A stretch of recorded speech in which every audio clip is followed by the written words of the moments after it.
Let's talk about first impressions and judging books by their covers.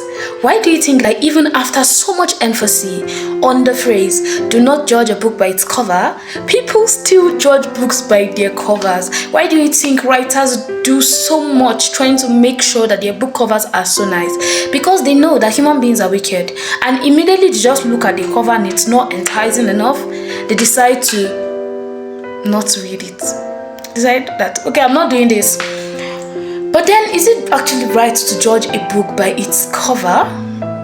We're not talking about books today. We're talking about actual human beings and first impressions. Personally, I would say that I have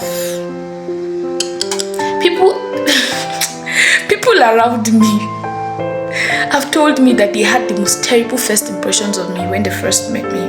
It's either they are saying that I looked rude, or it's either they are saying I looked proud, or it's either they are saying I looked. They shall have a lot to say. And sometimes I sit down and I think about it. I've not spoken to you before. We've not had any conversation. It's not like you saw me talking to another person rudely, but then you just assumed and concluded that I was rude. Oh wow. So amazing of you. So smart. Like, what level of smartness?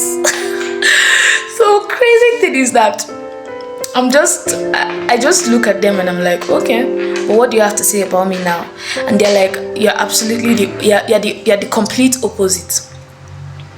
So personally, I try as much as possible not to judge people based on how they look or what they do when I don't even know them. If I've not spoken to you, if I've not had a personal encounter with you, then I don't judge you, because I feel like I'm not in the place to judge you. I'm not in the place to say anything about you, especially when it's bad things. Try to get to know people first before you pass a verdict on them. You are not even in the place to pass any verdict because it is not your life. But then at the end of the day, it is very important to know people before you decide their faith.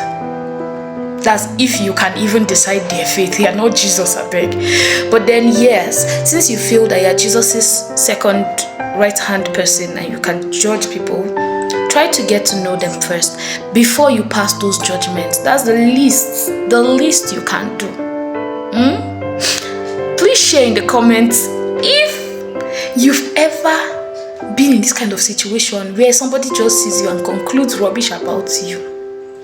How did you feel? Just give us small gist. What exactly happened? What happened? Like, why would they do that to you? Should we come and fight? So bye guys.